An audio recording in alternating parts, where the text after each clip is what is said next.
lay motionless in a shallow water buffalo trail, surrounded by darkness so complete they could barely see their own hands. Sergeant David Hill pressed his eye against the starlight scope and felt his stomach drop. Enemy soldiers were closing in from three sides, moving with deliberate precision through the rice paddy. He watched in silence as the fourth and final escape route vanished, blocked by more figures emerging from the tree line. 80 North Vietnamese fighters now formed a tightening noose around his four-man recon team, deep in enemy territory with no way out. Private First Class Robert Elner whispered into the radio, his voice barely audible, calling for any help that could reach them. Around them, the team set claymore mines in a defensive perimeter and took positions back-to-back, each man covering a direction, knowing that when the shooting started, none of them would see morning. The radio crackled back with hesitation. Command evaluated the situation from their operations center. 4 men trapped in the open, surrounded by a superior force in pitch darkness miles behind enemy lines. A rescue attempt would almost certainly cost more lives than it would save. The risk was too high, the odds too long. For the men on the ground, the silence that followed their plea for help carried a terrible message. They were on their own. But 20 minutes away, First Lieutenant Larry Taylor and his co-pilot Joe Ratliff were already sprinting toward their AH-1 Cobra helicopter. They had heard the call, understood the situation, and made their decision without waiting for official approval. Captain Roger Tricker and Captain Richard Driggs fired up their own Cobra as wingmen, and both aircraft lifted into the night sky, racing toward coordinates that represented 4 men facing certain death. The story of how the Cobra came to exist in the first place reveals just how desperate the situation had become for American helicopter crews in Vietnam. When the war began, military planners believed that speed alone would protect helicopters from enemy fire. They were catastrophically wrong. Out of 12,000 helicopters deployed to Vietnam, 6,000 crashed. Enemy fire accounted for a devastating portion of those losses. The Bell UH-1 Huey, the iconic workhorse of the war, was built from aluminum and plexiglass to save weight. A bit of steel under the pilot seats and around key components provided minimal protection, but it was nowhere near enough when facing concentrated ground fire. The helicopter had to hover low and slow during insertions and extractions, completely exposed in hostile territory, attracting every sniper, machine gun, mortar, and rocket-propelled grenade within range. The North Vietnamese quickly learned to predict American air mobile tactics. They positioned heavy 51 caliber machine guns and autocannons along likely flight paths and landing zones. Soviet-supplied anti-aircraft weapons tore through Huey after Huey. Even AK-47 bursts at close range could kill pilots, sever fuel lines, or puncture oil coolant systems. Helicopter crews were shot down once, twice, sometimes even as the rescue bird coming to save them went down in the same ambush. The losses shocked American commanders, but while high-ranking officers debated solutions in air-conditioned offices, troops on the ground took matters into their own hands.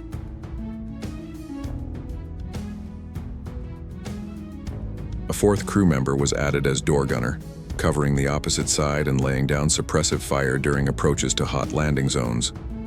The modifications escalated quickly. More machine guns, grenade launchers, miniguns, forward-firing weapons, and rocket pods transformed some Hueys into dedicated gunships. These aircraft could provide close air support and escort transport Hueys through dangerous airspace. They proved effective, but fundamental problems remained. The Huey was never designed for direct combat. Loading it with weapons and ammunition made it too heavy to carry enough fuel for extended missions. It couldn't fly ahead to prep landing zones, stay to cover insertions, and remain overhead to support troops on the ground. More critically, the Huey was essentially a cargo aircraft trying to fill a combat role, like converting a transport truck into a tank. The platform itself was wrong for the mission, no matter how many guns you bolted to it. Bell Aircraft took the proven rotor system, engine and transmission from the Huey and built something entirely different around them. The Model 209 featured a fuselage only 36 inches wide with tandem cockpits and stub wings to carry ordnance. It shared 80% of the Huey's components but looked nothing like its predecessor. The narrow profile presented a smaller target from the front. The design proved agile during testing and capable of carrying serious firepower. With the advanced AH-56 Cheyenne still years away from deployment, the military ordered urgent development of this interim solution. In 1967, the AH-1 Cobra became the world's first dedicated attack helicopter and was immediately shipped to Vietnam for its combat debut. The platform that would save 4 men in a rice paddy 1 year later had just entered the war. The Cobra's pilot sat in the rear position, controlling forward-firing weapons while the co-pilot gunner occupied the front seat in tandem configuration. The gunner commanded the chin-mounted turret and rocket systems, but could also fly the aircraft if necessary. Both crew members had armored seats, and the fuel tank was self-sealing, offering better protection than the Huey, but still relying primarily on speed and agility for survival. They carried flak jackets and ceramic chicken plates, stub wings mounted rocket pods loaded with Hydra 72.75-inch unguided rockets delivering high explosive, smoke, or illumination warheads. Each pod carried between 7 and 19 rockets depending on mission requirements. The nose turret housed a 7.62mm M134 minigun and a 40mm automatic grenade launcher, giving the Cobra devastating firepower across a wide firing arc. Maximum speed reached 219 kilometers per hour, with a range of approximately 300 kilometers. Pilots loved flying nap-of-the-earth profiles, skimming just feet above treetops or ground to muffle rotor sounds before popping up to attack, and surprising enemy forces below. The technique was dangerous and required skilled, well-trained pilots, because the Cobra was a temperamental machine that punished mistakes harshly. Around 300 Cobras eventually operated in Vietnam, replacing Huey gunships in attack roles. Ground troops could now call for air support and receive heavy, accurate fire exactly where they needed it. Unlike fast-moving jets that often missed targets or hit friendly forces with bombs and napalm. The North Vietnamese employed hugging-the-belt tactics, staying as close to American troops as possible to make air and artillery support dangerously risky. The Cobra solved this problem because pilots could see exactly where to shoot, and infantry always felt relief when snakes arrived overhead. Hunter-killer missions paired Cobras with OH-6 Loach Scout helicopters in a deadly combination. The tiny Loach would fly low and slow, acting as bait to draw enemy fire while marking targets with smoke grenades. Cobras stayed high and behind, out of sight, then dove in to blast marked positions when the scouts took fire. The tactic was effective but costly. Many Loaches were shot down, and Cobra losses mounted as well. At the war's peak, nearly 1,000 Cobras of various versions flew over 1 million combat hours. Around 300 were lost in action, nearly 1 in 3 or 4 aircraft. During Operation Lam Son in just 6 weeks, 26 Cobras were shot down. Despite the risk, no other machine in the world could perform the mission the Cobra was designed for, and the crews who flew them understood the price of that capability. On the night of June 18, 1968, Larry Taylor and Joe Ratliff were flying into complete darkness with no lights on the ground and no modern night vision equipment. They had to locate 4 men by radio direction alone, somewhere in the vast expanse of hostile territory. After 20 minutes of flight, the 2 Cobras reached the area and made radio contact with the team, whispering from their position. Taylor refused to fire rockets until he knew exactly where the friendlies were positioned. They agreed on a signal. When the Cobra flew directly overhead, the team would confirm over the radio. They did, but Taylor still couldn't see them in the darkness. He requested a flare. The recon team had no choice. The flare shot into the sky, illuminating their position for both the Cobra pilots and 80 enemy fighters just 100 meters away. Gunfire erupted from all sides as the enemy opened up on the revealed position. Both Cobras engaged immediately, trading fire with ground forces, while the 4-man team fought back with personal weapons. Tracer rounds streaked through the darkness as bullets hit both aircraft multiple times.